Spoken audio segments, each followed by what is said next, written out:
और देखिए aerobic respiration का जो पाथ है वो हम डिस्कस कर रहे थे। आप जानते हैं aerobic respiration A complete oxidation of respiratory substrate. Aerobic respiration जिसमें आप कह रहे हैं रेस्पिरेटरी सबस्ट्रेट का कंप्लीट ऑक्सीडेशन है, और इस कंप्लीट ऑक्सीडेशन में जो सबसे पहला प्रोसेस है ग्लाइकोलाइसिस, ये एरोबिक और एनारोबिक रेस्पिरेशन में कॉमन है। ठीक है, तो एरोबिक रेस्पिरेशन शुरू कहाँ से होता है ये अगर आप देखें तो जस्ट आफ्टर ग्लाइकोलाइसिस आपने पढ़ा link reaction. This is the link reaction और द गेटवे पाथवे। जो लिंक रिएक्शन और गेटवे पाथवे है इसमें ऑक्सीडेटिव डी कार्बोक्सिलेशन का प्रोसेस इसमें होता है। ये हमने पढ़ रखा है ऑक्सीडेटिव डी कार्बोक्सिलेशन, और ऑक्सीडेटिव डी कार्बोक्सिलेशन के प्रोसेस से जो ग्लाइकोलाइसिस का प्रोडक्ट पाइरूवेट है वो कन्वर्ट हो जाता है एसिटाइल कोएंजाइम में। क्लियर? उसके बाद माइटोकॉन्ड्रिया के मैट्रिक्स में होने वाली अगली इंपॉर्टेंट रिएक्शन, और आप कह सकते हैं major pathway of the respiration, is Krebs cycle. ठीक है, क्रेब्स साइकिल का जो प्रोसेस है ये क्रेब्स साइकिल आप कह रहे हैं मेजर पाथवे है एरोबिक रेस्पिरेशन का, मैक्सिमम एनर्जी इससे आती है। और प्रीवियस लेक्चर्स में आप डिस्कस कर चुके हैं कितने एटीपी मॉलिक्यूल्स क्रेब्स साइकिल के थ्रू डायरेक्ट और इनडायरेक्ट वे में जनरेट किए जा सकते हैं। अब इस क्रेब्स साइकिल में जो NADH एंड FADH इंटरमीडिएट बने हैं, देखिए ये जो NADH एंड FADH इंटरमीडिएट यहां से बने हैं, इनका एग्जैक्टली ऑक्सीडेशन होना है, और इनके ऑक्सीडेशन से आप ये कहते हैं एनर्जी हमें गेन करनी है। इनका ऑक्सीडेशन प्रोसेस होने से एनर्जी गेन की जा सकती है, और वो जो है वो आप एनर्जी गेन करते हैं ETS से। तो ETS अपने आप में क्या है? ETS is the electron transport system.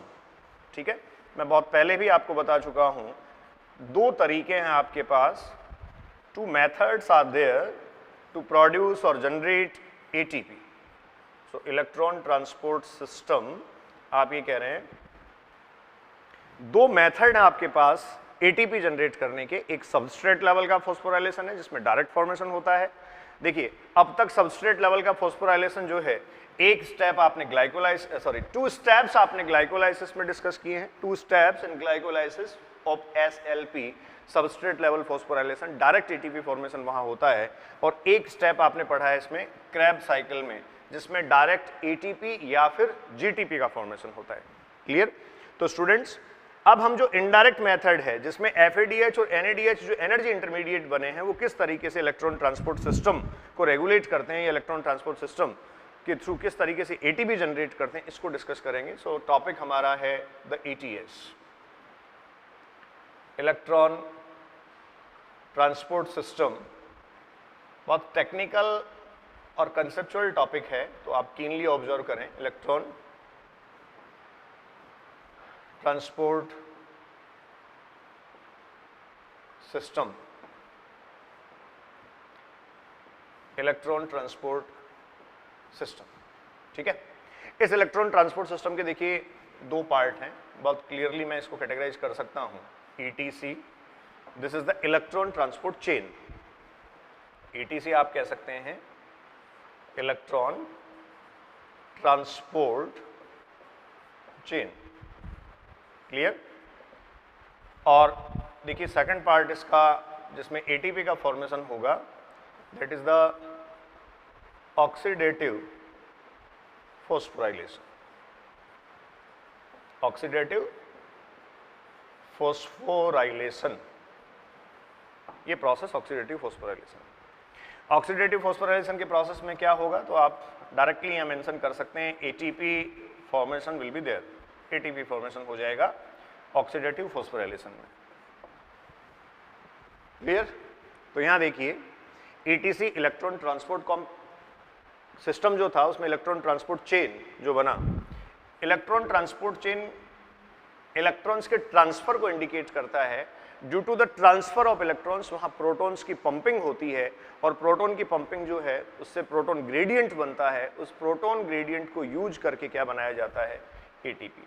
तो ETS में ATP का फॉर्मेशन कैसे हुआ, इसके लिए देखो मैं इसका कंसेप्ट मेंशन कर रहा हूं, एटीपी फॉर्मेशन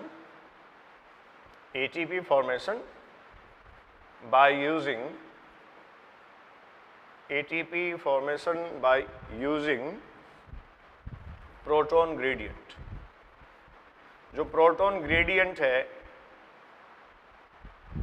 उस प्रोटॉन ग्रेडियंट को यूज करते हुए,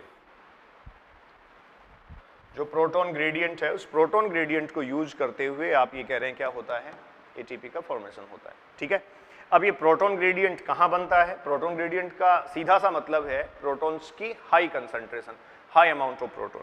तो इस ईटीएस का साइट अगर हम देखें तो आप देखिए साइट ऑफ ईटीएस, अगर साइट की बात हम करते हैं तो स्टूडेंट्स आप ये कहेंगे inner mitochondrial membrane, inner mitochondrial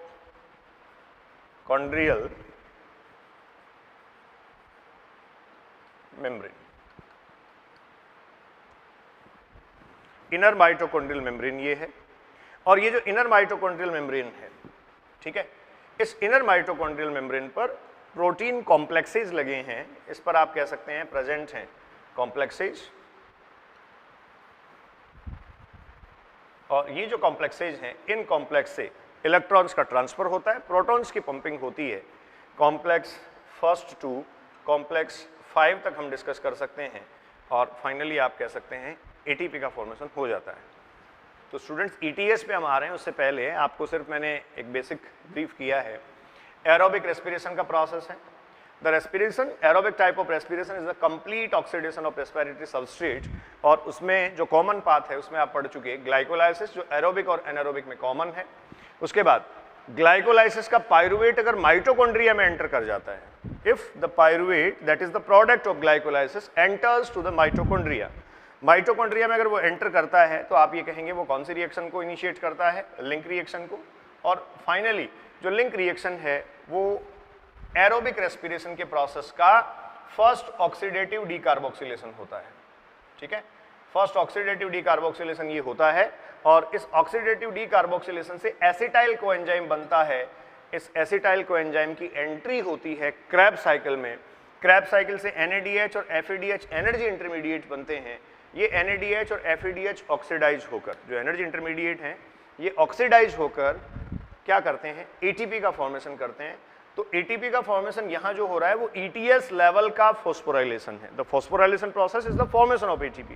clear, it is the ETS level, इसका मतलब इलेक्ट्रॉन ट्रांसपोर्ट सिस्टम जो है उसके लेवल पर एटीपी का फॉर्मेशन होता है। होता कैसे है, आप ये कहेंगे by using proton gradient. By using proton gradient, proton gradient को यूज करते हुए एटीपी का फॉर्मेशन माइटोकॉन्ड्रिया की इनर मेम्ब्रेन पर होता है। तो देखिए ये साइट मैंने मेंशन किया, this ATP formation will takes place at the inner membrane of mitochondria. ठीक है, तो देखो स्टूडेंट्स अब थोड़ा सा माइटोकॉन्ड्रिया की इनर मेम्ब्रेन के स्ट्रक्चर की तरफ चलते हैं। उसके बाद उस पर किस तरीके से कॉम्प्लेक्सेस प्रेजेंट होंगे, इस पूरे प्रोसेस को हम डिटेल में डिस्कस करने वाले हैं। ठीक है, देखिए इलेक्ट्रॉन ट्रांसपोर्ट सिस्टम आप इनिशिएट कर चुके हैं।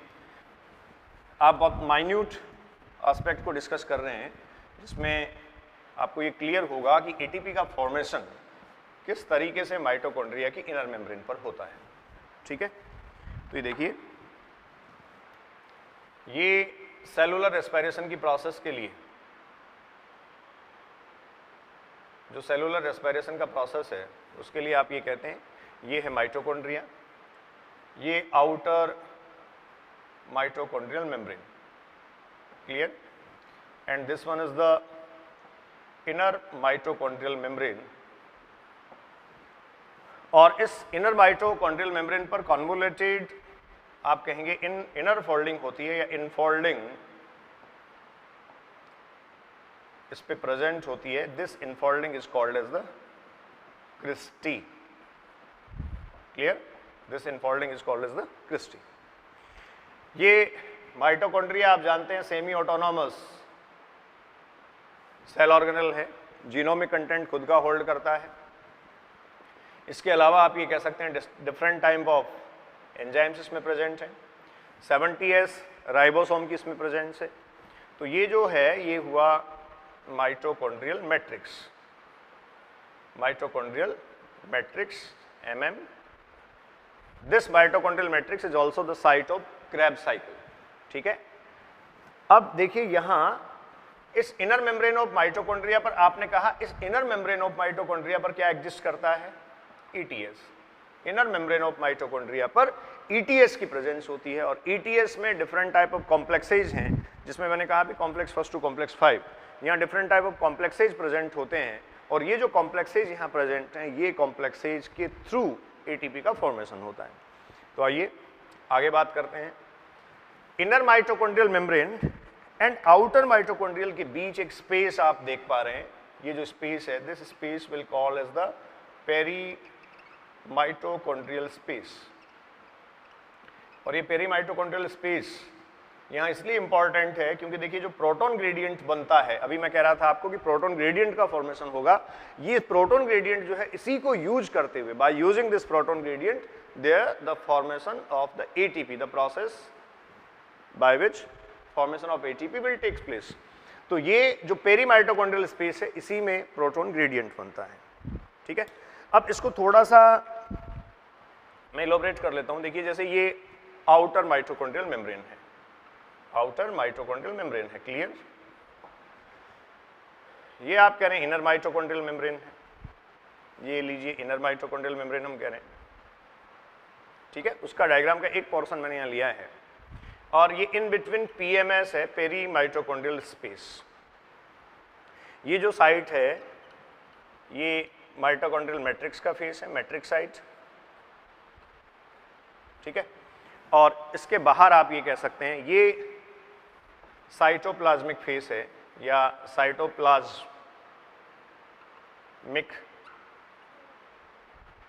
साइट आप कह रहे हैं, क्लियर है। अब देखो होगा क्या यहाँ प्रोसेस में, क्या होता है यहाँ। पहले जो मैकेनिज्म या प्रोसेस है उसको मैं ब्रीफ कर रहा हूँ। इस माइटोकॉन्ड्रियल मैट्रिक्स में Krebs साइकिल से NADH एंड FADH का फॉर्मेशन होता है, clear. There the formation of NADH and FADH, ये NADH और FADH एनर्जी इंटरमीडिएट हैं। NADH और FADH यहाँ जो बने ये ऑक्सीडाइज होते हैं, तो बेसिकली वहाँ 4 कॉम्प्लेक्सेज हैं ETC में।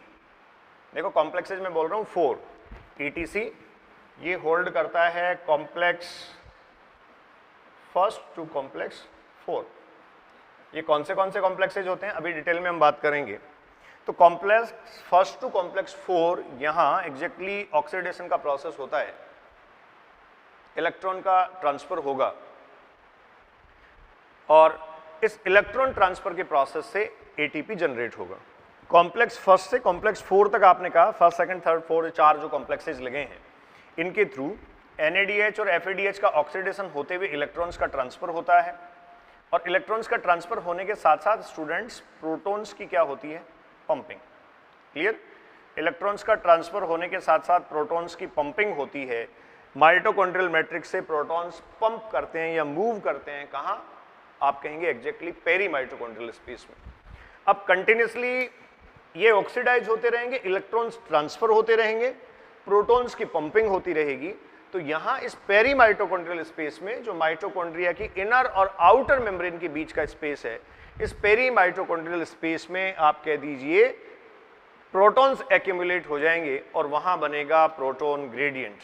इसकी बात हम कर रहे थे, देखिए वहां बनेगा प्रोटॉन ग्रेडियंट और इस प्रोटॉन ग्रेडियंट को यूटिलाइज किया जाएगा। तो इसको यूटिलाइज करने का तरीका क्या है, इसको यूटिलाइज करने के लिए यहाँ जो कॉम्प्लेक्स नंबर 5 है, यहाँ मैं लिख देता हूँ, जो लास्ट कॉम्प्लेक्स नंबर 5 है वो ATPase होता है। ये प्रोटॉन्स वापस PMS से माइटोकॉन्ड्रियल मैट्रिक्स में ट्रांसफर किए जाएंगे और जब ये प्रोटॉन्स यहाँ से यहाँ ट्रांसफर किए जाएंगे तब एग्जैक्टली आप कहेंगे ATP का फॉर्मेशन होगा। तो देखिए मैकेनिज्म पे मैं आ रहा हूँ अब, बहुत परफेक्ट आपके पास बेसिस है इसका। सेल बायोलॉजी में जहाँ माइटोकॉन्ड्रिया हमने पढ़ा था वहाँ भी मैंने आपसे ऑक्सीडेटिव फॉस्फोराइलेशन की बात करी है। Oxidative phosphorylation is the process of ATP formation at inner membrane of mitochondria. Clear?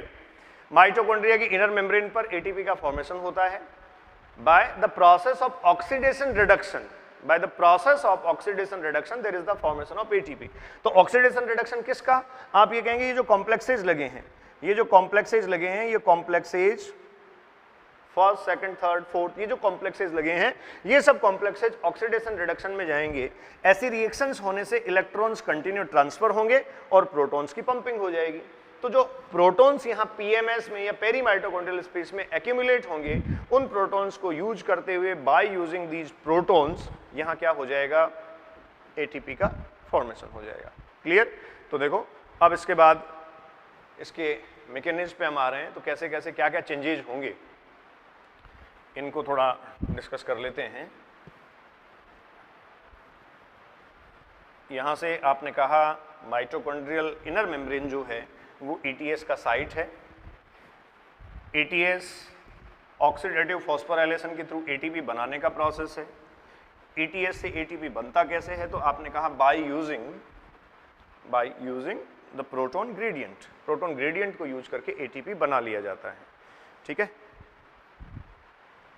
तो देखो अब इनका डिस्क्रिप्शन में लिख रहा हूं, ये स्टूडेंट्स अब आपको नोट करना है। ETC क्या है, आपने कहा इलेक्ट्रॉन ट्रांसपोर्ट चेन, कहां प्रेजेंट होती है, तो आप कहेंगे locate eight inner membrane of mitochondria. Clear है, कोई डाउट नहीं होना चाहिए। इट कंसिस्ट विद कॉम्प्लेक्सेज, और इसमें जो कॉम्प्लेक्स हैं वो देखिए कॉम्प्लेक्स फर्स्ट टू कॉम्प्लेक्स 4, इसमें कॉम्प्लेक्स फर्स्ट से कॉम्प्लेक्स 4 इन्वॉल्व किया गया है। होता क्या है यहाँ, तो आप कहेंगे oxidation of NADH and FADH2, या FADH लिख सकते हैं आप, oxidation of NADH and FADH। और ऐसा होने से क्या होगा, आप की एक्टिविटी नोट करें ETC की, there the electron transfer, there the electron transfer. Electron transfer कहां से कहां होंगे, कॉम्प्लेक्स फर्स्ट से कॉम्प्लेक्स 4 की तरफ इलेक्ट्रॉन ट्रांसफर होंगे। अब इलेक्ट्रॉन का जो ट्रांसफर है, इलेक्ट्रॉन ट्रांसफर से आप ये कहेंगे प्रोटॉन पंपिंग। स्टूडेंट्स ये जो वर्ड मैं प्रोटॉन की पंपिंग लिख रहा हूं इस पे आप ध्यान दें, प्रोटॉन पंपिंग जो वर्ड लिखा है, पंपिंग यह स्पेसिफिकली इंडिकेट करता है कि माइटोकॉन्ड्रियल मैट्रिक्स से प्रोटॉन्स कंसंट्रेशन ग्रेडियंट के अगेंस्ट जाते हैं। ठीक है, यहां प्रोटॉन्स की पंपिंग हुई है, तो प्रोटॉन्स की पंपिंग कहां से कहां हुई, प्रोटॉन्स की पंपिंग कहां से कहां हुई, आप कहेंगे प्रोटॉन्स की पंपिंग हुई माइटोकॉन्ड्रियल मैट्रिक्स से पेरी माइटोकॉन्ड्रियल स्पेस में, ये डायरेक्शन हुआ। Proton pumping from mitochondrial matrix to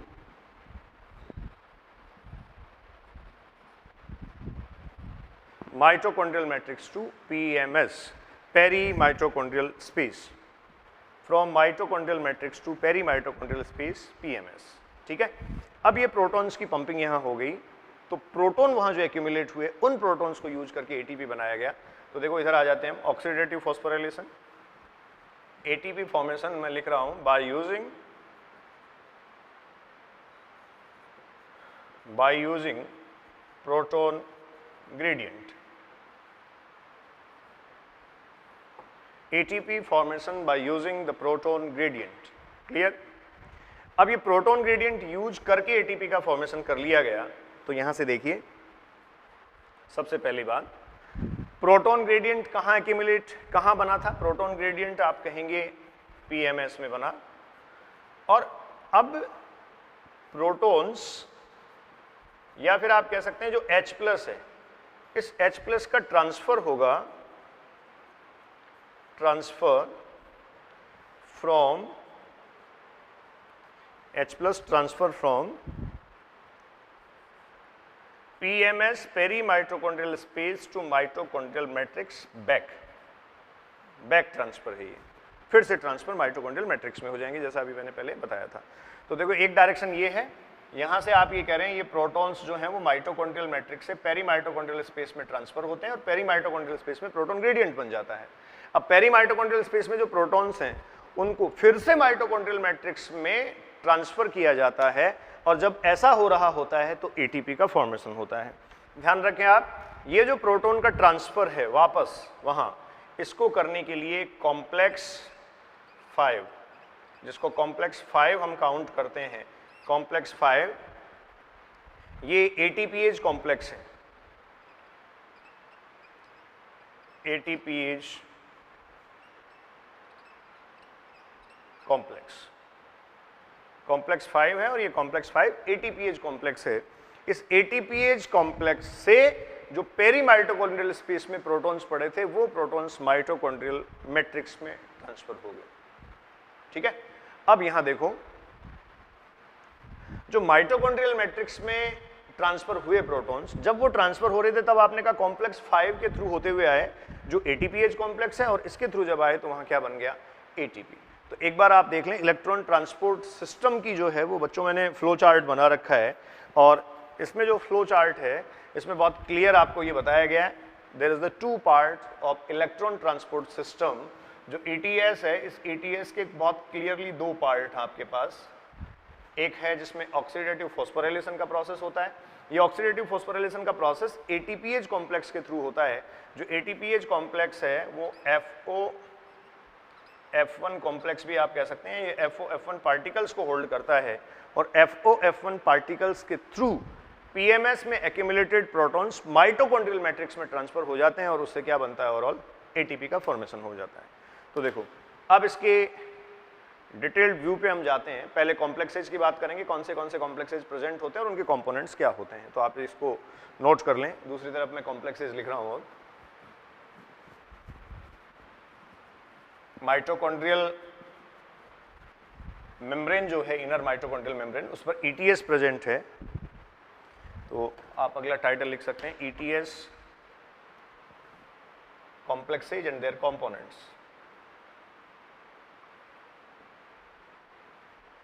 ETS complex and their components.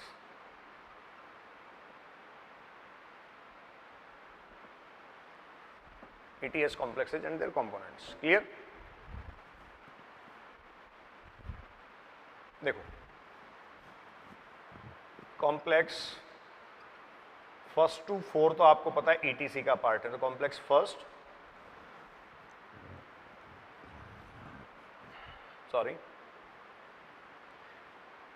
NADH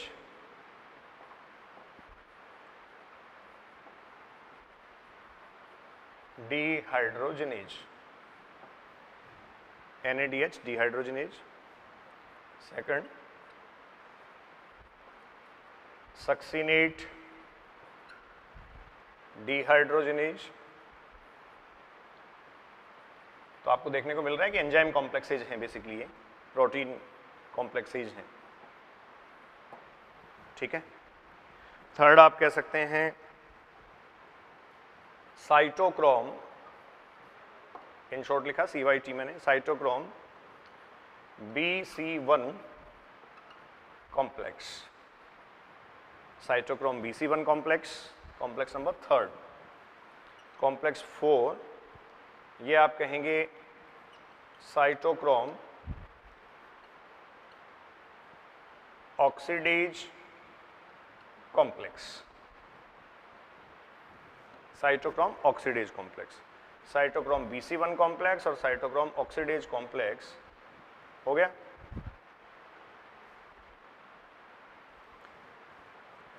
complex 1st, 2nd, 3rd, 4th। अब इसके बाद देखिए,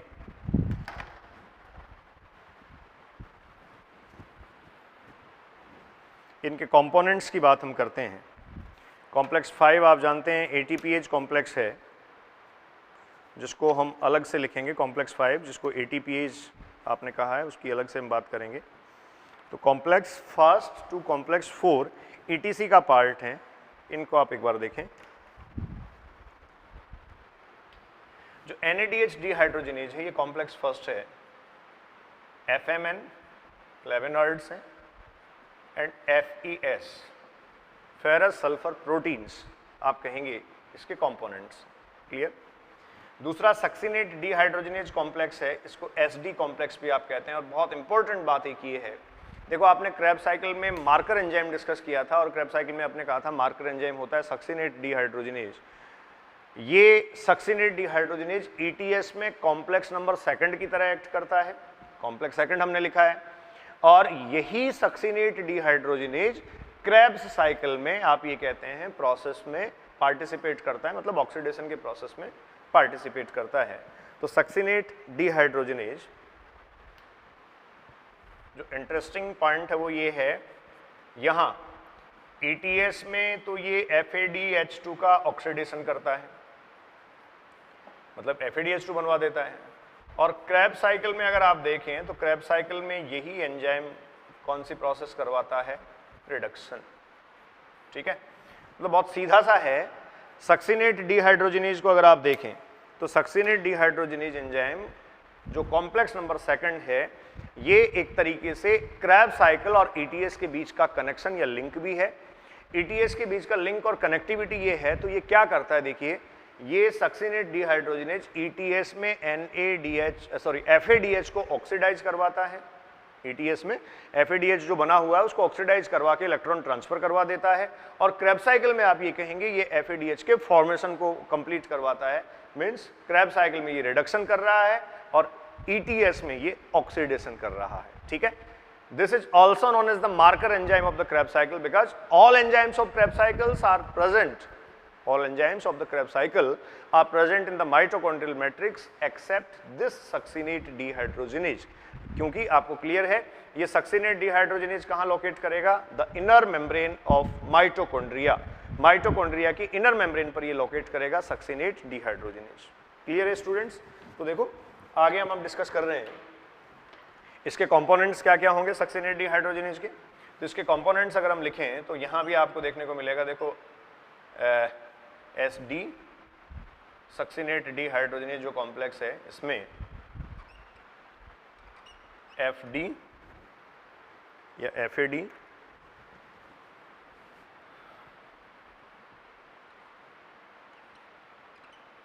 ठीक है।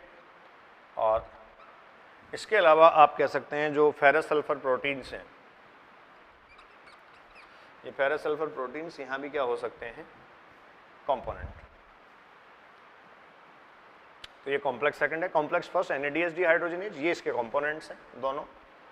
कॉम्प्लेक्स सेकंड सक्सिनेट डीहाइड्रोजनेज और FAD और FES इसके कंपोनेंट्स हैं। फिर साइटोक्रोम BC1, इसमें आप कहेंगे साइटोक्रोम प्रोटीन्स, ठीक है, जिसमें यहां से आप कह सकते हैं A3, ठीक है। साइटोक्रोम प्रोटीन्स जो हैं वो साइटोक्रोम BC1 कॉम्प्लेक्स के पार्ट होंगे और ये साइटोक्रोम BC1 कॉम्प्लेक्स जो है वो A3 को रिप्रेजेंट करता है।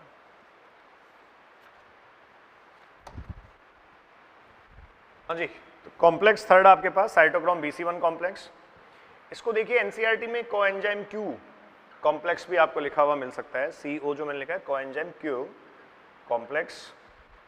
और इसमें आप कह सकते हैं साइटोक्रोम B एंड C जो हैं वो प्रोटीन कंपोनेंट्स होते हैं, साइटोक्रोम प्रोटीन्स, जिसका नोमेनक्लेचर आपको इस कॉम्प्लेक्स में ही दे रखा है BC1, cytochrome BC1 proteins coenzyme Q complex इसको कहा जा सकता है।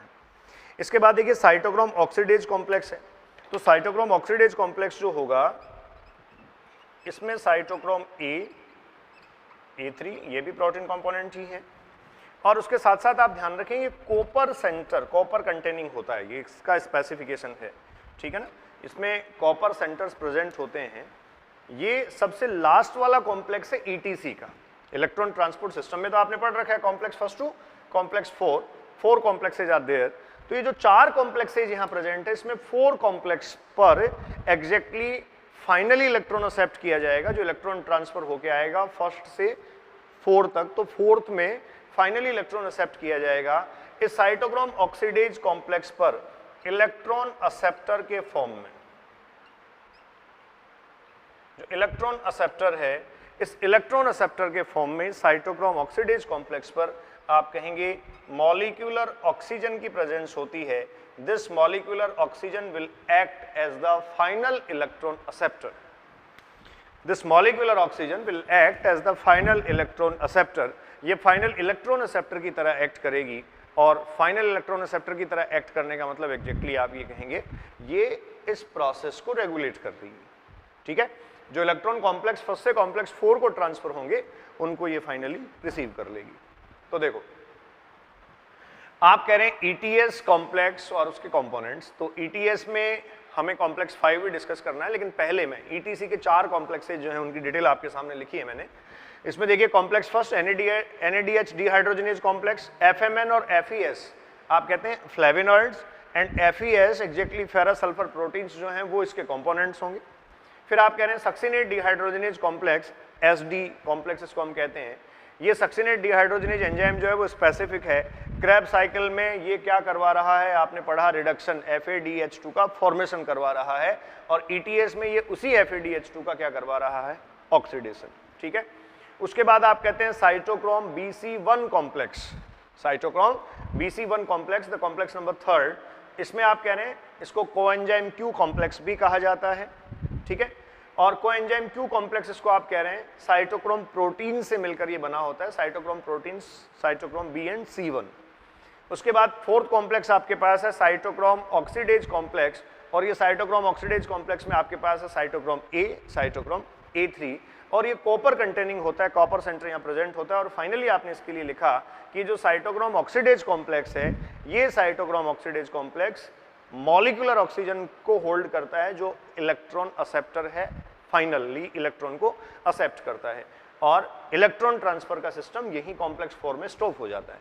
ठीक है, अब ड्यूरिंग द इलेक्ट्रॉन ट्रांसफर वहां प्रोटॉन्स की पंपिंग हुई है, वो जो प्रोटॉन्स की पंपिंग है वो आप कह रहे हैं माइटोकॉन्ड्रियल मैट्रिक्स से ईटीएस में हुई है, और माइटोकॉन्ड्रियल मैट्रिक्स से ईटीएस में जो प्रोटॉन्स की पंपिंग होती है उस पीएमएस में आप कह रहे हैं प्रोटॉन ग्रेडियंट बनता है, और उस प्रोटॉन ग्रेडियंट को यूज करते हुए ऑक्सीडेटिव फोस्फोराइलेशन करवाया जाता है। तो देखो इधर मैं लिख रहा हूं complex number 5, this complex number 5 is the ATPase complex, इसको आप कहेंगे ये क्या है, ATPase कॉम्प्लेक्स है। और जो ATPase कॉम्प्लेक्स है, इस ATPase कॉम्प्लेक्स का कंपोनेंट होता है FOF1 पार्टिकल, FOF1 पार्टिकल। ठीक है, तो स्टूडेंट्स FOF1 पार्टिकल इसका फाइनल कंपोनेंट होगा कॉम्प्लेक्स नंबर 5 का, इससे ATP का फॉर्मेशन हो जाता है। तो अब देखिए मैं आ रहा हूं मैकेनिज्म पे, मैकेनिज्म ऑफ ETS हम डिस्कस कर रहे हैं। मैकेनिज्म ऑफ ETS जो इलेक्ट्रॉन ट्रांसपोर्ट सिस्टम है, जिसकी ब्रीफिंग पहले आपने कर ली है, ये इलेक्ट्रॉन ट्रांसपोर्ट सिस्टम एक्ट कैसे करता है, इस इलेक्ट्रॉन ट्रांसपोर्ट सिस्टम का जो मैकेनिज्म है वो क्या है, किस तरीके से ये प्रोसेस कंप्लीट होती है, तो इसको हम डिटेल में डिस्कस करने जा रहे हैं। आप ये जानते हैं electron transport system inner membrane of mitochondria पर लोकेट करता है। ठीक है, तो जैसे ये मैंने इनर माइटोकॉन्ड्रियल मेम्ब्रेन यहाँ ड्रॉ कर ली है, इनर माइटोकॉन्ड्रियल मेम्ब्रेन। ठीक है, इसके ठीक बाहर की तरफ आप जानते हैं पेरी माइटोकॉन्ड्रियल स्पेस होगा, PMS, ऑब्वियस है। बाहर की तरफ इनर माइटोकॉन्ड्रियल मेम्ब्रेन के बाहर की तरफ आउटर माइटोकॉन्ड्रियल मेम्ब्रेन होती है, और इन बिटवीन जो स्पेस होता है उसको आप कहते हैं PMS या पेरी माइटोकॉन्ड्रियल स्पेस। अब ये स्टूडेंट्स पेरी माइटोकॉन्ड्रियल स्पेस जो है, इसमें हमें प्रोटॉन ग्रेडियंट बनाना है, और वो जो प्रोटॉन ग्रेडियंट बनता है उसको यूज करके आपको ATP का फॉर्मेशन कर लेना है। ठीक है, तो प्रोसेस को देखो, कीनली ऑब्जर्व करें आप। PMS इनर माइटोकॉन्ड्रियल मेम्ब्रेन, और इधर आप कह सकते हैं माइटोकॉन्ड्रियल मैट्रिक्स। ठीक है, अब इस इनर माइटोकॉन्ड्रियल मेम्ब्रेन पर कॉम्प्लेक्सेज की प्रेजेंस, तो माइटोकॉन्ड्रियल मेम्ब्रेन हो चाहे सेल का बायोलॉजिकल मेम्ब्रेन हो, आप ये जानते हैं different type of cell organelles का मेम्ब्रेन हो, कंपोजिशन के पॉइंट ऑफ व्यू से ये सब जो हैं वो फॉस्फोलिपिड लेयर होती हैं। ये इनर माइटोकॉन्ड्रियल मेम्ब्रेन यहाँ मैंने ड्रॉ कर दिया है, ये देखिए। अब इस पर कॉम्प्लेक्सेज की प्रेजेंस की बात हम कर लेते हैं। हमने ये सबसे पहले डिस्कस किया कि यहाँ complex first two complex 4, complex 1 से 4 जो प्रेजेंट होंगे वो ईटीसी को बनाएंगे, इलेक्ट्रॉन ट्रांसपोर्ट चेन को बनाएंगे। तो देखिए ये एक कॉम्प्लेक्स है जिसको मैं कह सकता हूं this is the NADH dehydrogenase complex, NADH dehydrogenase complex, clear.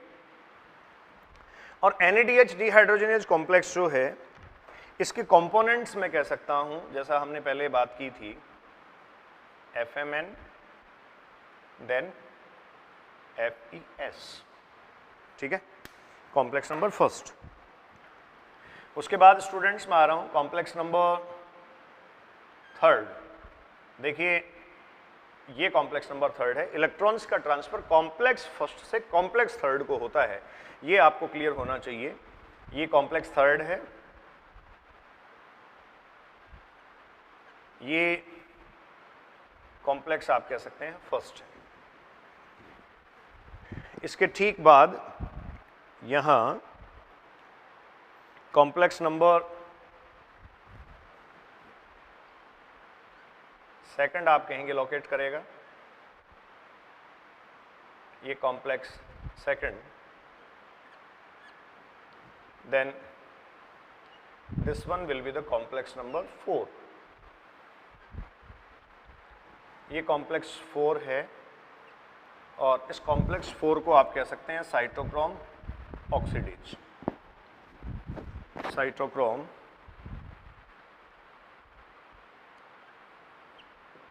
Oxidase complex, cytochrome oxidase complex. Complex number second आप जानते हैं succinate dehydrogenase complex, SD complex मैंने लिखा है इसको। कॉम्प्लेक्स नंबर थर्ड आप जानते हैं, ऐसा थर्ड आप लिख सकते हैं cytochrome BC1 complex, cytochrome BC1 complex, cytochrome BC1 complex. Space थोड़ा कम रहेगा इसलिए ये हटा देता हूं मैं। और फाइनली देखिए इसमें थोड़ा सा और बढ़ा लेते हैं हम, कॉम्प्लेक्स नंबर 5 भी मेंशन कर देता हूं साथ ही, जिससे ATP फॉर्मेशन को हम क्लियरली पढ़ सकें। ये देखिए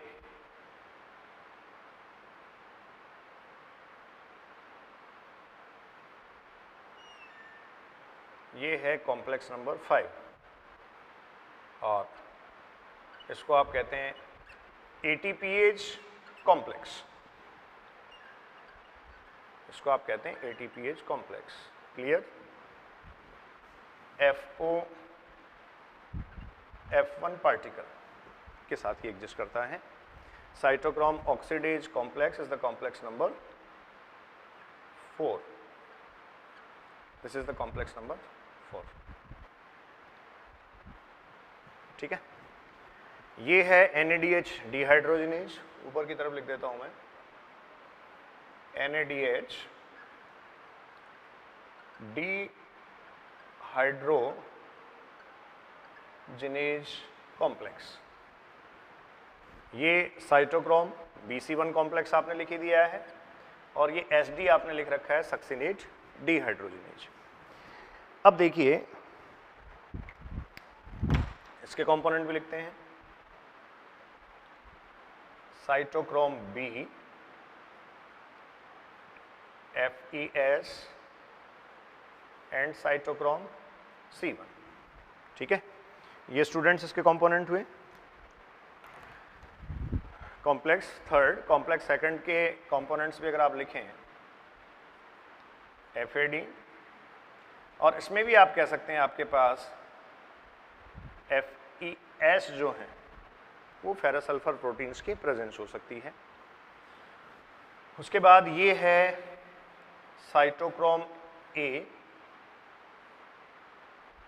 साइटोक्रोम A3 कॉपर सेंटर, और यहां इसके साथ प्रेजेंट होता है मॉलिक्यूलर ऑक्सीजन, हम लिख रहे हैं 1/2 O2, ये कॉम्प्लेक्स 4 है। तो अब देखो complex first NADH dehydrogenase, complex second succinate dehydrogenase, complex third cytochrome BC1 complex and complex 4 cytochrome oxidase complex, then finally complex 5 this is the ATPase complex। Clear? तो इन कॉम्प्लेक्सेज से होते हुए कैसे इलेक्ट्रॉन्स का ट्रांसफर होगा, इन कॉम्प्लेक्सेज से होते हुए किस तरीके से इलेक्ट्रॉन्स के ट्रांसफर से प्रोटॉन्स की पंपिंग होगी, इस बात को अब हम यहां डिस्कस करने जा रहे हैं।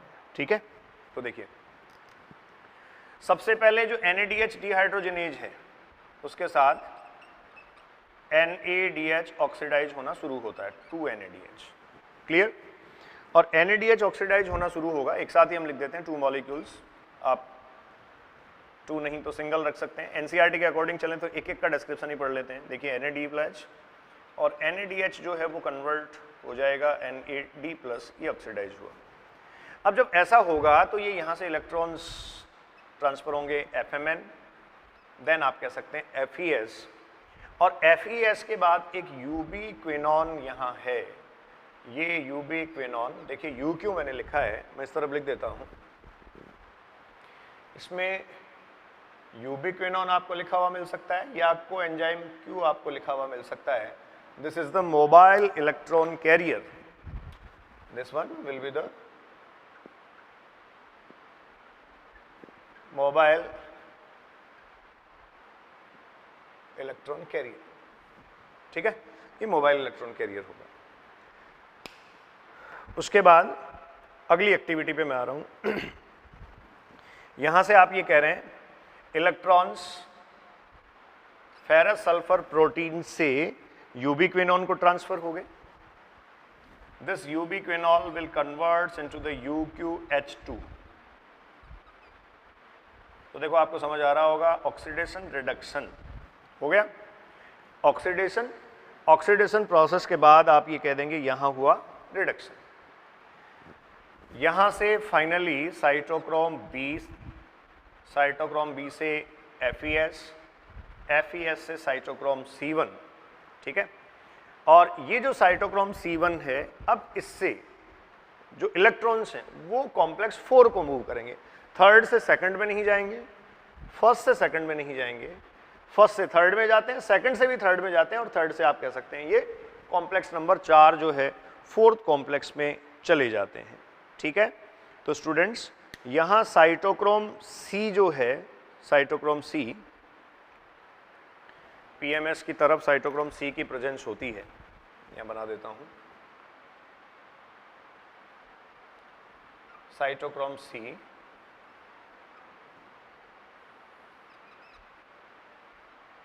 a small peripheral mobile electron carrier.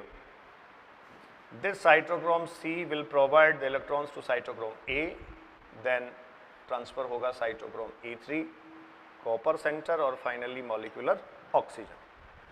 तो कॉम्प्लेक्स फर्स्ट के साथ जो NADH ऑक्सीडाइज हुआ, उसके ऑक्सीडाइज होने से जो इलेक्ट्रॉन्स का ट्रांसफर है उसको मैं लिख रहा हूं। देखिए कॉम्प्लेक्स फर्स्ट के साथ NADH ऑक्सीडाइज हुआ, इलेक्ट्रॉन सबसे पहले FMN, FES जो फर्स्ट के कंपोनेंट है, यहां से यूबीक्विनॉन को गए। यूबीक्विनॉन जो है, ये यूबीक्विनॉन ऑक्सीडेशन रिडक्शन शो कर रहा है। This ubiquinone is the mobile electron carrier. Mobile electron carrier means component first का भी नहीं होता और कंपोनेंट थर्ड का भी नहीं होता, इन बिटवीन। कंपोनेंट फर्स्ट का भी नहीं है, थर्ड का भी नहीं है, इन बिटवीन आप ये कह सकते हैं फर्स्ट एंड थर्ड इलेक्ट्रॉन के ट्रांसफर को कंटिन्यू कर रहा है। तो ये इलेक्ट्रॉन ट्रांसफर हुआ। अब उसके बाद में साइटोक्रोम BC1 ये कॉम्प्लेक्स है, तो इलेक्ट्रॉन्स का ये मोमेंट रहा। और finally electrons peripheral mobile electron career. अब साइटोक्रोम C भी देखिए मोबाइल इलेक्ट्रॉन कैरियर है, तो यहां मैं एक और लिख रहा हूं cytochrome C। This cytochrome C is the peripheral mobile electron carrier, mobile electron career, peripheral mobile electron career. और साइटोक्रोम A3 से होते हुए कॉपर सेंटर को आ गया। NADH को ऑक्सीडाइज आपने करवा दिया, अब आपको FADH को ऑक्सीडाइज करवाना है। तो FADH को ऑक्सीडाइज करवा लेते हैं। देखिए ये ऑक्सीडाइज होगा FADH2, ये आप कहेंगे FAD प्लस H प्लस। तो यहां से इसमें भी हम कह सकते हैं FAD को, एक मिनट, FAD को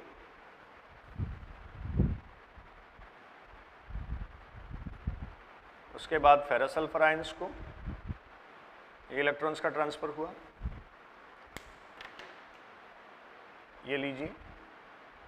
और यहां से भी देखो क्या होगा, यूबी क्विनॉन को ये ट्रांसफर होंगे। यूबी क्विनॉन जो है उस यूबी क्विनॉन से आप कहेंगे UQH2। तो देखो यहां भी हमने यूबी क्विनॉन का दिखाया था ऑक्सीडेशन रिडक्शन, और कॉम्प्लेक्स थर्ड और सेकंड के बीच भी हम दिखा रहे हैं यूबी क्विनॉन का ऑक्सीडेशन रिडक्शन।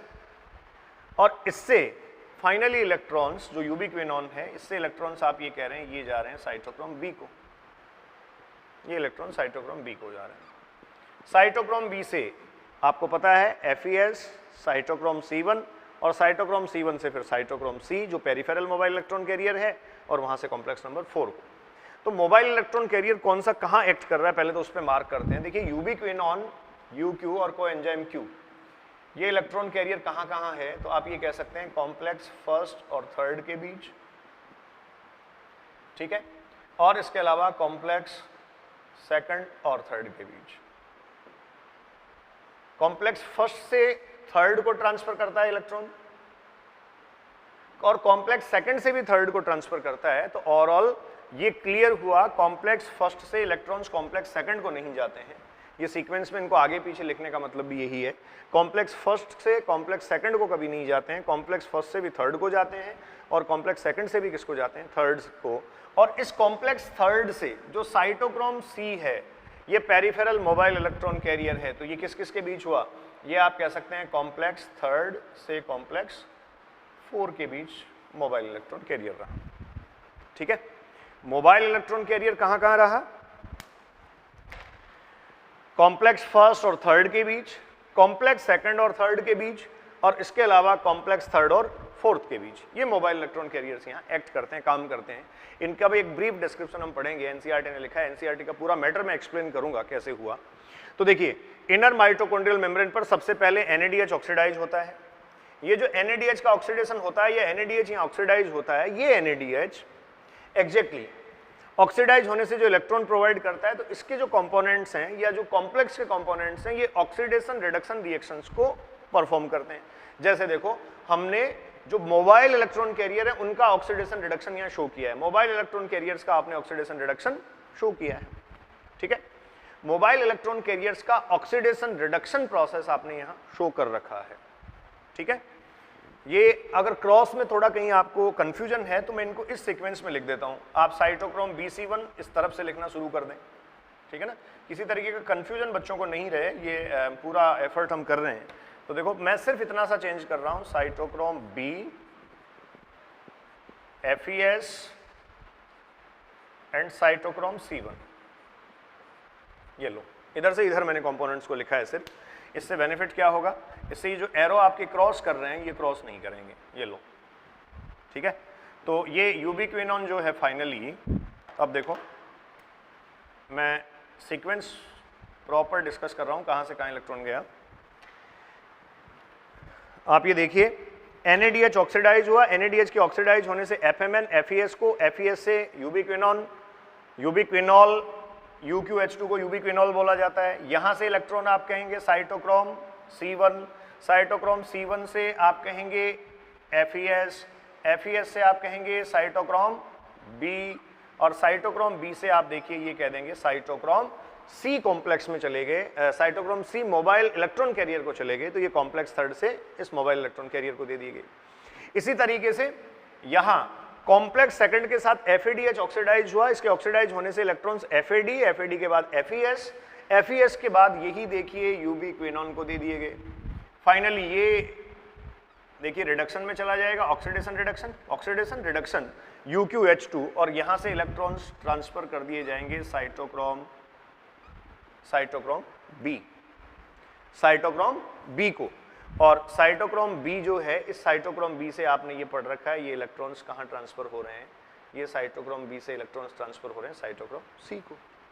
साइटोक्रोम सी से साइटोक्रोम ए, साइटोक्रोम A3 और फाइनली इलेक्ट्रॉन आ जाते हैं मॉलिक्यूलर ऑक्सीजन।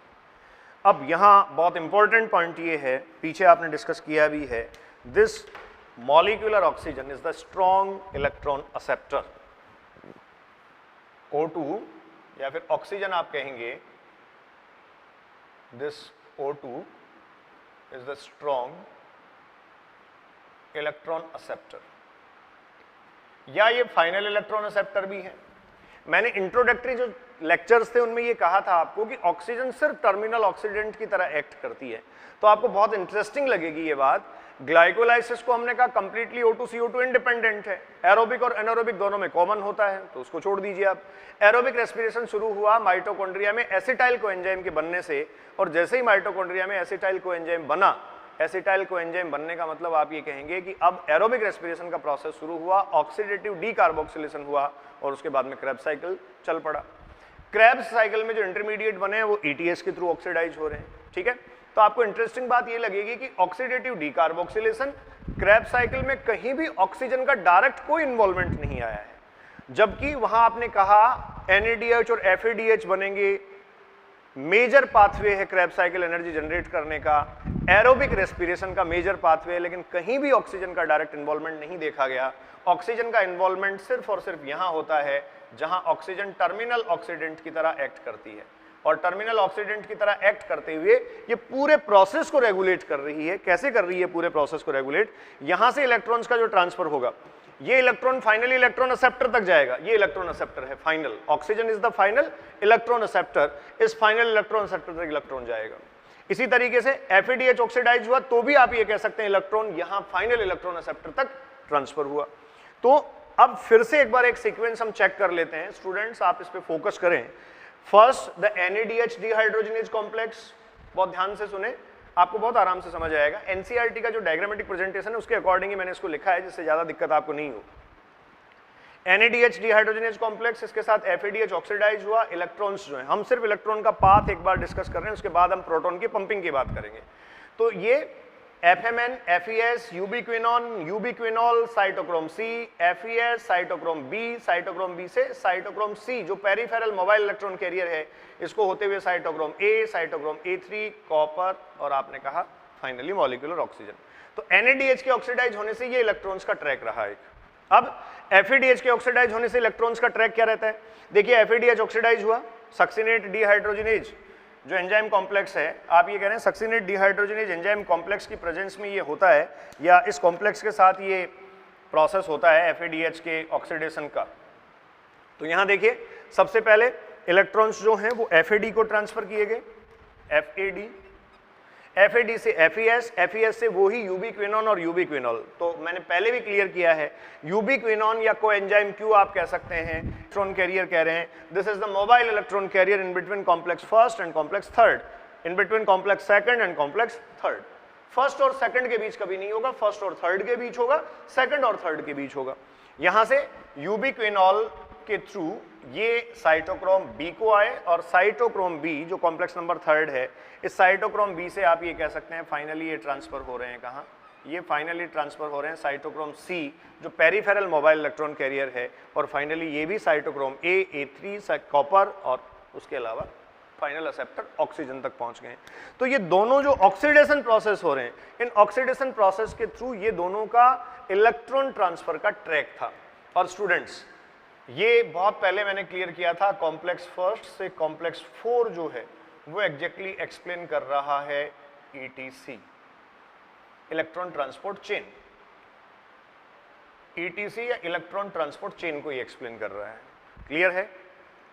अब उसके बाद अगला देखिए आप, यहां इलेक्ट्रॉन ट्रांसफर के साथ साथ प्रोटॉन की पंपिंग को हमें क्लियर करना है कि प्रोटॉन की पंपिंग कैसे हुई। तो देखो जैसे ये NADH ऑक्सीडाइज होता है, अब NADH ऑक्सीडाइज हुआ, इस NADH से फाइनली प्रोटॉन्स की पंपिंग होगी, तो एनसीईआरटी 4H+ यहां मेंशन करती है। इस 4H+ को समझिए आप, या पहले मैं मार्क कर देता हूं, देखिए इससे 4H+ मेंशन किया गया है। इसी तरीके से कॉम्प्लेक्स थर्ड से भी 4H+ मेंशन किया गया है, ठीक है। और कॉम्प्लेक्स 4 से आप कह सकते हैं मेंशन किया गया है 2H+, ठीक है। 4H+, 4H+, 2H+, इनका कैलकुलेशन समझिए आप। इस इलेक्ट्रॉन ट्रांसपोर्ट सिस्टम में इलेक्ट्रॉन्स का ट्रांसफर होने के साथ साथ प्रोटॉन्स की पंपिंग हो रही है। अब इलेक्ट्रॉन्स का ट्रांसफर होने के साथ साथ प्रोटॉन्स की जो पंपिंग है, ये प्रोटॉन्स की पंपिंग कैसे हुई? तो देखो स्टूडेंट्स, जैसे ही ये ऑक्सीडाइज होता है, इस कॉम्प्लेक्स पे NADH का ऑक्सीडेशन होता है, NADH का ऑक्सीडेशन होते ही इलेक्ट्रॉन मूव करना शुरू कर देता है। आपने कहा इलेक्ट्रॉन यहां से फाइनल एक्सेप्टर ऑक्सीजन तक जाएगा, तो जब इलेक्ट्रॉन यहां से फाइनल एक्सेप्टर ऑक्सीजन तक जाएगा, तो ये जो कंपोनेंट्स हैं, जितने सारे कॉम्प्लेक्सेज और जितने सारे कॉम्प्लेक्सेज के कंपोनेंट्स हैं, वो ऑक्सीडेशन रिडक्शन रिएक्शंस को परफॉर्म करेंगे। तो यहां कुछ स्पेसिफिक पॉइंट्स होते हैं, उन स्पेसिफिक पॉइंट्स को ये एक्टिवेट कर देते हैं। जैसे पॉइंट फर्स्ट ये है, पॉइंट सेकंड ये है, और पॉइंट थर्ड आप कह सकते हैं ये है, ठीक है। ये स्पेसिफिक पॉइंट्स एक्टिवेट हो जाते हैं, जो बेसिकली प्रोटॉन पंप हैं। मैं फिर कह रहा हूं, they are the pumping of protons from mitochondrial matrix to, मैं लिख रहा हूं पंपिंग ऑफ प्रोटॉन्स। एक एक्टिविटी आपने यही पढ़ी थी, मैंने फ्लो चार्ट बनाया था, pumping of protons from mitochondrial matrix to PMS, peri mitochondrial space. Mitochondrial matrix से पेरी माइटोकॉन्ड्रियल स्पेस में प्रोटॉन्स की पंपिंग है। तो इस पंपिंग के लिए कुछ पॉइंट्स हमने डिस्कस किए। देखिए, एक NADH dehydrogenase complex number first है, एक cytochrome BC1 complex number third है, और एक साइटोक्रोम ऑक्सीडेज कॉम्प्लेक्स नंबर 4 है। अब स्पेसिफिकली ये जो पंप होते हैं, ये पंप देखिए हाई एनर्जी स्टेट वाले होते हैं, जिससे प्रोटॉन्स की पंपिंग माइटोकॉन्ड्रियल मैट्रिक्स से कहां करवा सकें, दूसरी तरफ करवा सकें। तो इसमें क्या हुआ, जैसे ये ऑक्सीडाइज होना शुरू होता है, ऑक्सीडाइज होना शुरू होगा, तो NADH के ऑक्सीडाइज होने से 2H+ तो यहां पंप कर जाएंगे। लेकिन ये 2H+, रिमेनिंग 2H+ कहां से आए? ये पंप एक्टिव होते ही आप कहेंगे कि यहां माइटोकॉन्ड्रियल मैट्रिक्स से वो H+ को पिक करता है और इस पेरी माइटोकॉन्ड्रियल स्पेस में ट्रांसफर कर देता है। तो यहां ऑक्सीडाइज भी हो रहा था, और ये आप कहेंगे ऑक्सीडाइज होने के साथ साथ NADH ऑक्सीडाइज हो रहा है, इस NADH के ऑक्सीडाइज होने के साथ साथ ये पंप एक्टिव हो जाता है, और इसके एक्टिवेशन से माइटोकॉन्ड्रियल मैट्रिक्स से H+ आयंस, H+ आप कह सकते हैं जो प्रोटॉन्स हैं, उनको पिक किया जाता है और उनको फाइनली ट्रांसफर कर दिया जाता है कहां? PMS में, पेरी माइटोकॉन्ड्रियल स्पेस में। इसी तरीके से कॉम्प्लेक्स थर्ड के साथ भी आप देखिए, कॉम्प्लेक्स थर्ड जो है, इस कॉम्प्लेक्स थर्ड के साथ आप ये कहेंगे 4H+, तो 4H+ यहां कहां से आए? FADH ऑक्सीडाइज हो रहा है, तो इस FADH के यूबी क्विनोन से इलेक्ट्रॉन इसको ट्रांसफर हो रहा है, तो इसके ऑक्सीडाइज होने पर ये जो H+ आयंस है वो इसके थ्रू ये पंप करता है, ठीक है।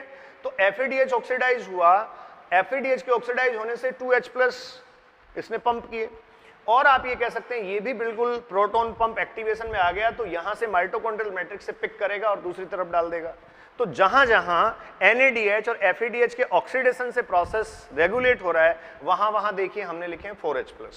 अब एक डाउट स्टूडेंट्स को ये रहता है कि आप FADH2 के ऑक्सीडेशन की बात तो कॉम्प्लेक्स सेकंड के साथ कर रहे हैं, जबकि पंपिंग आप कॉम्प्लेक्स थर्ड के साथ बता रहे हैं। तो देखो, कॉम्प्लेक्स सेकंड एग्जैक्टली इसी को ट्रांसफर करता है, ये जो पंपिंग है वो इसी के थ्रू होती है, ठीक है।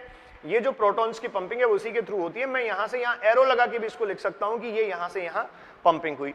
तो कॉम्प्लेक्स फर्स्ट और कॉम्प्लेक्स थर्ड के थ्रू 4H+ ट्रांसफर हुए। एंड फाइनली अब देखिए, साइटोक्रोम A3 कॉम्प्लेक्स जो है वो भी प्रोटॉन पंप है, लेकिन यहां किसी भी तरीके का NADH और FADH ऑक्सीडाइज नहीं हो रहा है, तो सिंपली ये प्रोटॉन पंप अपने आप में इलेक्ट्रॉन्स के ट्रांसफर के कारण एक्टिवेट है।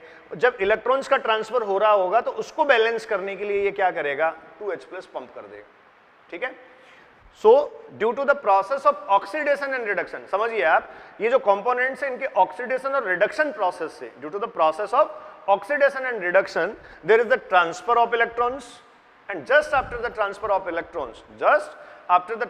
electrons, there will be the pumping of protons. To maintain और क्रिएट द बैलेंस। इन कॉम्प्लेक्सेज का ऑक्सीडेशन रिडक्शन होगा, इनसे इलेक्ट्रॉन ट्रांसफर होंगे, इलेक्ट्रॉन ट्रांसफर होगा तो प्रोटॉन की पंपिंग भी होगी। अब फाइनली कंक्लूड कर रहा हूं 4H+ और 2H+ का क्या डिफरेंशिएशन है। 4H+ जहां से जा रहे हैं वहां आप ध्यान रखें, जो एनर्जी इंटरमीडिएट है NADH और FADH ये ऑक्सीडाइज हो रहे हैं।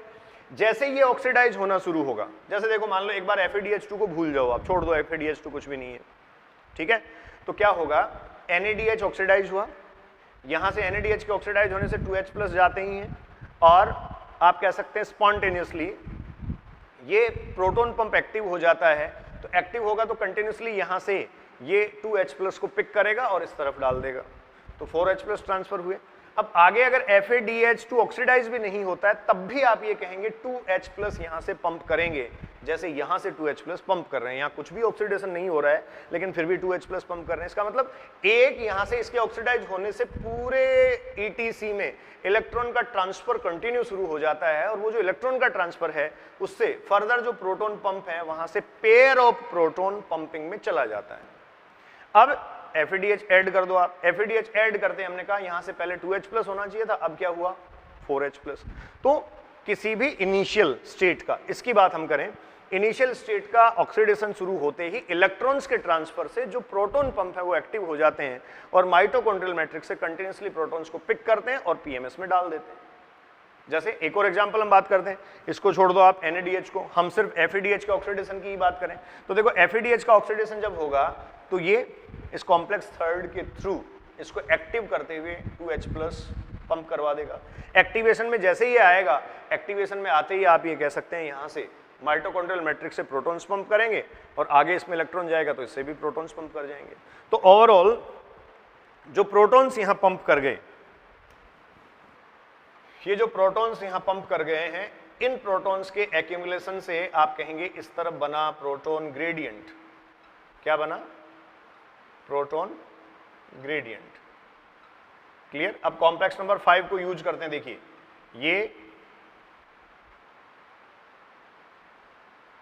ये प्रोटॉन ग्रेडियंट,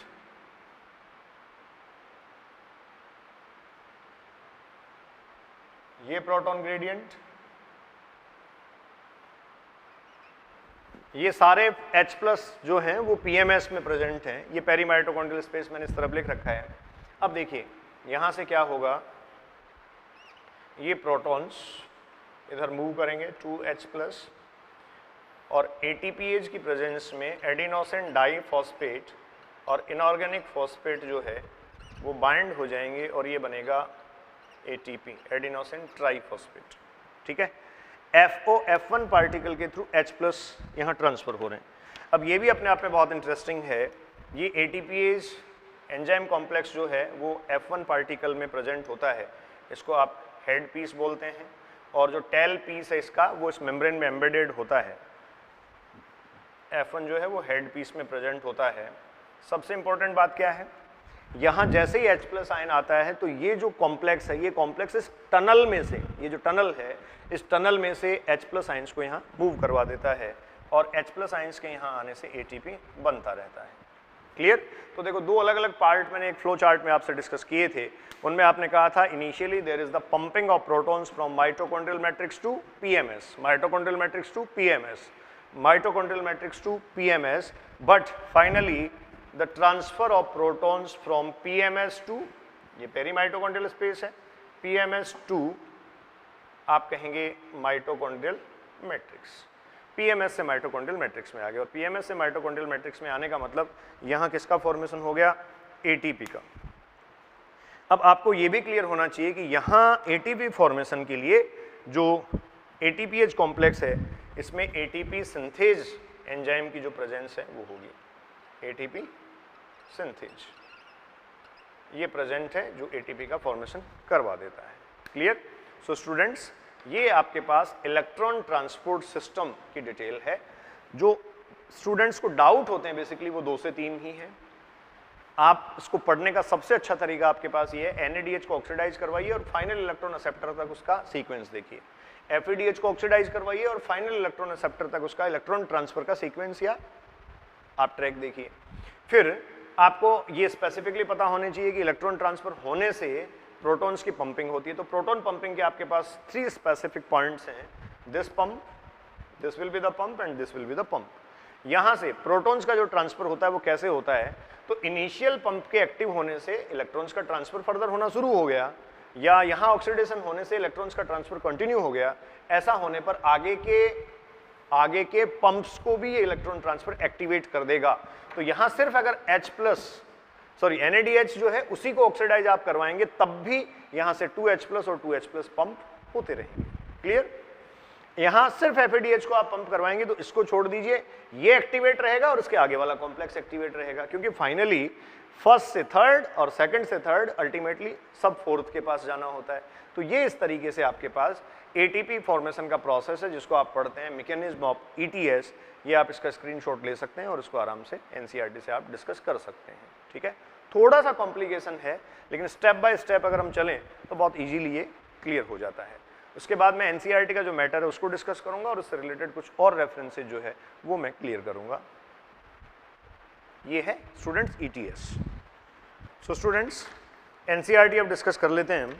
ठीक है, ETS इलेक्ट्रॉन ट्रांसपोर्ट सिस्टम जो NCERT ने लिखा है मैं उसको पढ़ भी रहा हूँ और एक एक स्टेटमेंट आपको क्लियर इसका होना चाहिए, फिर कोई दिक्कत नहीं आती है। Electron transport system ETS and oxidative phosphorylation. Clear? तो इलेक्ट्रॉन ट्रांसपोर्ट सिस्टम जो है वो ये कंप्लीट है। ऑक्सीडेटिव फॉस्फोराइलेशन का प्रोसेस क्या है?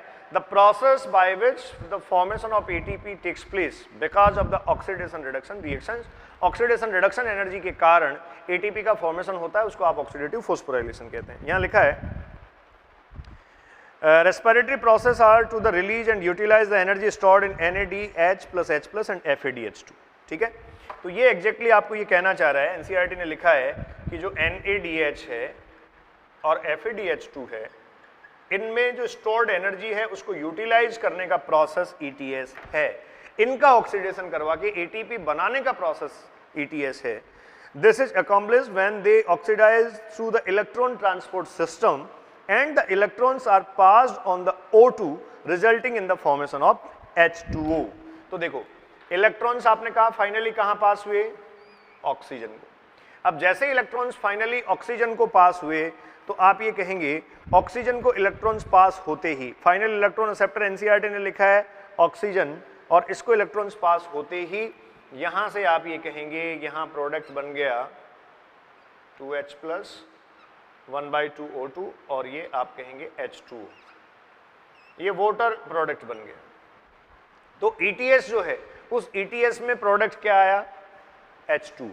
आप कहेंगे ETS के थ्रू H2O या वाटर जो एग्जैक्टली एरोबिक रेस्पिरेशन का भी हम कह सकते हैं फाइनल रिजल्ट होता है। इससे पहले डिफरेंट स्टेप्स में आप CO2 रिलीज करवा के आए, तो हम 3 बातें ही लिखते हैं। जब एरोबिक रेस्पिरेशन का प्रोसेस होता है तो H2O CO2 ये रिलीज होते हैं और इसके साथ साथ एनर्जी बनती है। तो देखिए ये यहाँ से फाइनली H2। तो हाँ, यहाँ मैं पढ़ रहा था the metabolic pathway through which the electron passes from one carrier to another is called as the electron transport system. एक इलेक्ट्रॉन कैरियर से दूसरे इलेक्ट्रॉन कैरियर को इलेक्ट्रॉन्स ट्रांसफर होते हैं। This pathway is known as the electron transport system and it is present in the inner mitochondrial membrane. Inner mitochondrial membrane पर ये locate करता है। Electrons from NADH produced in the mitochondrial matrix during citric acid cycle are oxidized by an NADH dehydrogenase complex। तो देखो सबसे पहले इसने कहा कि जो NADH है सिट्रिक एसिड साइकिल में जो प्रोड्यूस किया गया था, इसका मतलब कहाँ प्रोड्यूस किया गया था? Krebs cycle. ठीक है स्टूडेंट्स, क्रेब्स साइकिल में ये प्रोड्यूस किया गया था। ये कह रहा है कॉम्प्लेक्स फर्स्ट है जिसको आप कह रहे हैं NADH डीहाइड्रोजनेज कॉम्प्लेक्स। इस कॉम्प्लेक्स फर्स्ट के साथ ये ऑक्सीडाइज हो जाएगा और कॉम्प्लेक्स फर्स्ट के साथ जब ये ऑक्सीडाइज होता है, ठीक है, तो ये क्या करता है? And electrons are then transferred to the ubiquinone located within the inner membrane. Ubiquinone also receive reducing equivalents via FADH2। तो देखो ये यूबीक्विनोन है UQ। अब यहाँ रिड्यूसिंग इक्विवेलेंट्स एक वर्ड लिखा है, तो रिड्यूसिंग इक्विवेलेंट्स का मतलब क्या है? आप कह रहे हैं इलेक्ट्रॉन ट्रांसफर कर रहा है, इलेक्ट्रॉन से रिसीव करता है, मोबाइल इलेक्ट्रॉन कैरियर है, ऑब्वियस है इलेक्ट्रॉन्स रिसीव ये करेगा तो ये प्रोटॉन्स भी करेगा। एग्जैक्टली मैं ये कह सकता हूं this is the hydrogen carrier. और ये रिड्यूसिंग इक्विवेलेंट्स है, ये रिड्यूसिंग इक्विवेलेंट्स किसको कहा जा रहा है? हाइड्रोजन को। तो यहाँ कहा जा रहा है कि जो यूबीक्विनोन है ये यूबीक्विनोन कॉम्प्लेक्स नंबर फर्स्ट से भी रिसीव करता है और कॉम्प्लेक्स नंबर सेकंड से भी रिसीव करता है। कॉम्प्लेक्स फर्स्ट और सेकंड दोनों से रिसीव करते हुए फर्स्ट से थर्ड को ट्रांसफर करता है और सेकंड से भी किसको ट्रांसफर करता है, थर्ड को। तो इसने लिखा है and electrons then transfer to the ubiquinone located within the inner membrane. Ubiquinone also receive reducing equivalents via FADH2. FADH2 से भी reducing equivalents ही रिसीव करता है। तो FADH2 से reducing equivalents मतलब हाइड्रोजन ये रिसीव करेगा। That is generated during oxidation of succinate in the citric acid cycle. FADH2 कब जनरेट होता है? तो आपने ये पढ़ रखा है, जो सक्सिनेट है ये सक्सिनेट के बनने के प्रोसेस के टाइम FADH2 जनरेट होता है। फिर लिखा है द रिड्यूस्ड यूबिक्विनोन और उसको लिखा है यूबिक्विनोल। तो देखो UQH2 ये मैंने यहाँ लिख रखा है UQH2, ये आप कह सकते हैं रिड्यूस्ड यूबिक्विनोन या फिर इसको आप कह सकते हैं यूबिक्विनोल। इसने लिखा है द रिड्यूस्ड यूबिक्विनोन और ubiquinol is then oxidized with the transfer of electrons to cytochrome C via cytochrome BC1 complex. Ubiquinone reduce हो गया, ये UQH2, ये रहा UQH2। ये दोनों ही देखिए आप, दोनों जो मोबाइल इलेक्ट्रॉन कैरियर हमने सेकंड और थर्ड के बीच दिखाया, फर्स्ट और थर्ड के बीच दिखाया, ये अपना इलेक्ट्रॉन जो है वो साइटोक्रोम BC1 कॉम्प्लेक्स को ट्रांसफर करते हुए खुद फिर से ऑक्सीडाइज हो जाता है। तो ऑक्सीडेशन रिडक्शन इसका चलता रहता है, ऑक्सीडेशन रिडक्शन इसका चलता रहता है। ठीक है, तो यहां कहा गया then reduce ubiquinol is then oxidize with the transfer of electron to cytochrome C via cytochrome BC1 complex. ये साइटोक्रोम C है जिसको पेरिफेरल मोबाइल इलेक्ट्रॉन कैरियर आप कह रहे हैं। ठीक है, फिर देखिए स्टूडेंट्स लिखा है cytochrome C is a small protein attached to the outer surface of inner membrane and act as a mobile electron carrier. तो साइटोक्रोम C जो है वो क्या है, हमने लिख रखा है पेरिफेरल मोबाइल इलेक्ट्रॉन कैरियर। ये लिखा गया इसके लिए, ये बाहर की तरफ प्रेजेंट होता है and it is the small peripheral mobile electron career. Clear. फिर उसके बाद लिखा है ये इनर साइड प्रेजेंट होता है।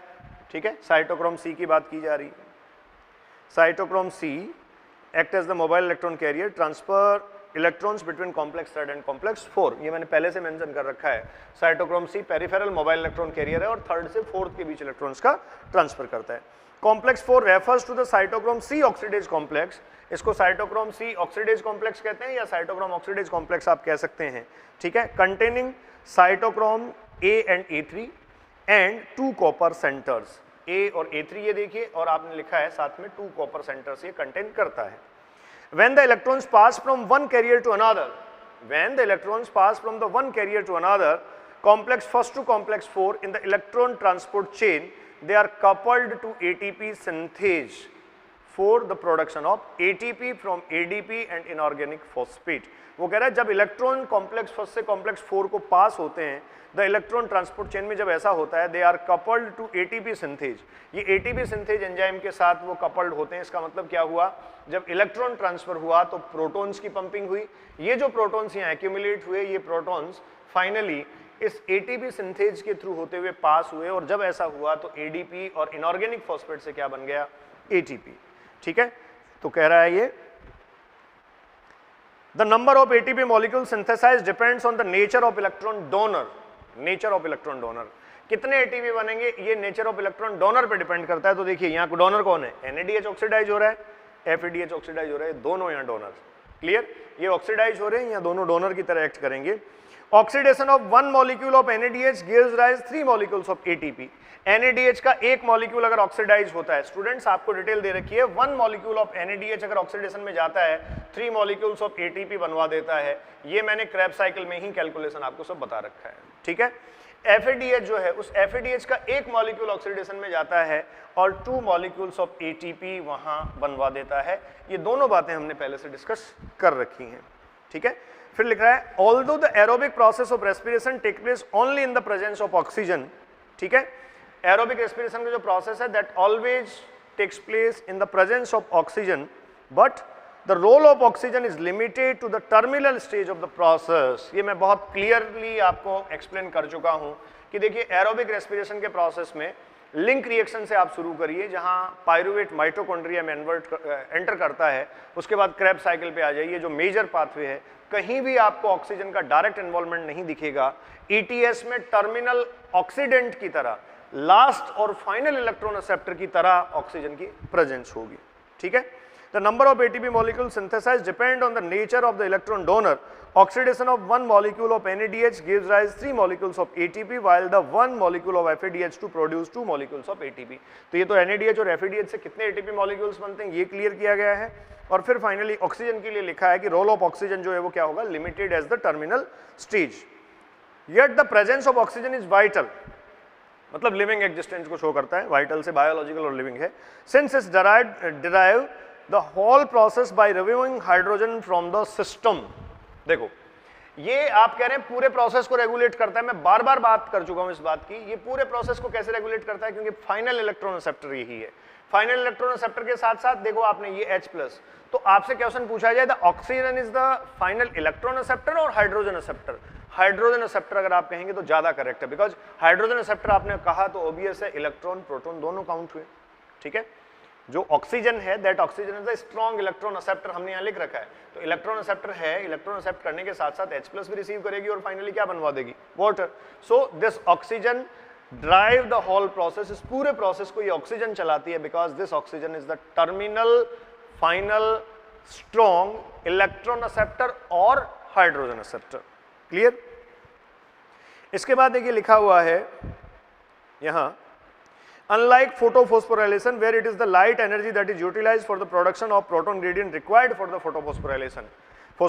देखिए मैंने पहले ही आपको बताया था कि फोस्फोराइलेशन का जो प्रोसेस है वो एटीपी फॉर्मेशन होता है। अब माइटोकॉन्ड्रिया में जो हो रहा है उसको ऑक्सीडेटिव फोस्फोराइलेशन आप बोल रहे हैं, और क्लोरोप्लास्ट में जो होता है उसको हम फोटोफोस्फोराइलेशन बोलते हैं। तो क्लोरोप्लास्ट में जो ऑक्सीडेशन का प्रोसेस होता है, क्लोरोप्लास्ट में होने वाला वो जो प्रोसेस है, क्लोरोप्लास्ट में जो होने वाला प्रोसेस ये है वो फोटोफोस्फोराइलेशन कहा जाता है, बिकॉज वहां एटीपी का फॉर्मेशन सनलाइट के थ्रू रेगुलेट हो रहा है। यहां एटीपी फॉर्मेशन का जो प्रोसेस है वो ऑक्सीडेशन रिडक्शन के थ्रू रेगुलेट हो रहा है। क्लियर। ऑक्सीडेशन रिडक्शन रिएक्शंस के थ्रू ये रेगुलेट हो रहा है, इसलिए इसको हम कहते हैं oxidative phosphorylation. The process by which ATPs are formed in mitochondrial inner membrane is called as oxidative phosphorylation. Why?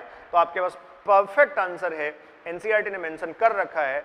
ये ऑक्सीडेटिव फोस्फोराइलेशन इसलिए है क्योंकि यहाँ एटीपी का जो फॉर्मेशन है वो ऑक्सीडेशन रिडक्शन रिएक्शंस की जो एनर्जी है उसके कारण होता है। इलेक्ट्रॉन्स का मूवमेंट ऑक्सीडेशन रिडक्शन के कारण हो रहा है। इलेक्ट्रॉन का मूवमेंट होगा तो प्रोटॉन की पंपिंग होगी, और फाइनली जो इलेक्ट्रॉन रिसेप्टर और हाइड्रोजन रिसेप्टर ऑक्सीजन है वो H2O बनवा देगा।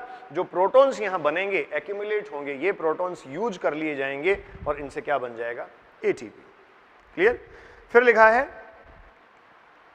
You have already studied about the mechanism of the membrane-linked ATP synthesis as explained by the chemiosmotic hypothesis। देखिए ये फोटोसिंथेसिस के चैप्टर में हम आगे बात करेंगे, एनसीईआरटी ने मेंशन कर रखा है क्योंकि सीक्वेंस में वो चैप्टर पहले है। और अब इसमें कॉम्प्लेक्स 5 की बात कर लीजिए सिर्फ आप। कॉम्प्लेक्स 5 आपको दिया गया है ATP synthesis complex 5। This complex consists of the two major components F1 and FO। The F1 headpiece is a peripheral membrane protein complex and contain the site for synthesis of ATP।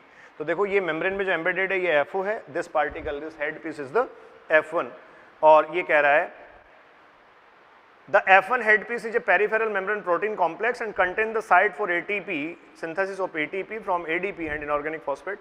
FO is an integral membrane protein complex that forms the channel through which protons cross the inner membrane. तो ये FO जो है वो इस membrane में embedded है, तो ये एक तरीके से टनल, मैं जैसे बोल रहा था टनल या चैनल बनाता है, जिससे ये H+ को किसको दे दिया जाता है, इस हेड पीस को, और हेड पीस में ATP सिंथेज प्रेजेंट है जो यहाँ क्या बनवा देता है, ATP। The passage of proton through the channel is coupled to the catalytic site of F1 component for the production of ATP। कि ये जो प्रोटॉन्स का यहाँ से पासेज होता है, this passage of protons is coupled with, जुड़ता किसके साथ है, ATP सिंथेज के साथ, जो कहाँ प्रेजेंट है, इस हेड पीस में प्रेजेंट है, और इससे फाइनली क्या बन जाता है, ATP। For each ATP produce 2H+ passes through the FO from the intermediate space to the matrix down. देखो हर एक ATP बनाने के लिए यहाँ मैंने लिखा है पेयर ऑफ द प्रोटॉन, ये पेयर ऑफ प्रोटॉन पासेज में जाएगा, कहाँ से कहाँ, PMS से माइटोकॉन्ड्रियल मैट्रिक्स में, और PMS से माइटोकॉन्ड्रियल मैट्रिक्स में जब ये ट्रांसफर होगा, ठीक है। तो ये लास्ट स्टेटमेंट लिखता है from the intermembrane space to matrix down the electrochemical proton gradient. ये बहुत इंपॉर्टेंट बात एक है, down to the electrochemical proton gradient. Down क्यों लिखा है, अप क्यों लिखा जाता है, अप लिखा जाता है कंसंट्रेशन ग्रेडियंट के अगेंस्ट जाने के लिए, अपहिल। ये डाउन लिखा है, डाउन हिल इलेक्ट्रोकेमिकल ग्रेडियंट। क्यों? देखिए यहां H प्लस आयंस एक्यूमुलेट होते हैं, तो इस तरफ PMS की तरफ प्रोटॉन ग्रेडियंट है, यहां H प्लस आयंस की कंसंट्रेशन ज्यादा है, तो ये H प्लस आयन ज्यादा से कम कंसंट्रेशन की तरफ प्रोटॉन ग्रेडियंट के अकॉर्डिंग ये ट्रांसफर हो रहे हैं। So this transfer of the protons according to the proton gradient और according to the downhill process, according to the down electrochemical gradient, और इससे फाइनली क्या बन जाता है? ATP। तो ये स्टूडेंट्स हमारा लेक्चर नंबर जो 69 था, इसमें ETS के बारे में पूरी डिटेल थी, उसकी मैकेनिज्म थी। अब हम इस प्रोसेस में आगे जो है वो बात करेंगे FOF1 पार्टिकल जो है उसकी एक स्ट्रक्चर और फंक्शन की बेसिक रेफरेंसेज को लेंगे। उसके अलावा इस पूरे ETS में कहाँ इनहिबिटर्स हैं, कौन से सब्सटेंसेज इनहिबिट करते हैं प्रोसेस को, कौन से सब्सटेंसेज जो हैं वो प्रोसेस को रेगुलेट करते हैं। तो एग्जैक्टली जो इलेक्ट्रॉन ट्रांसपोर्ट सिस्टम है उसके रेगुलेशन को मैं नेक्स्ट लेक्चर 70 में आपसे डिस्कस करूंगा। Thank you.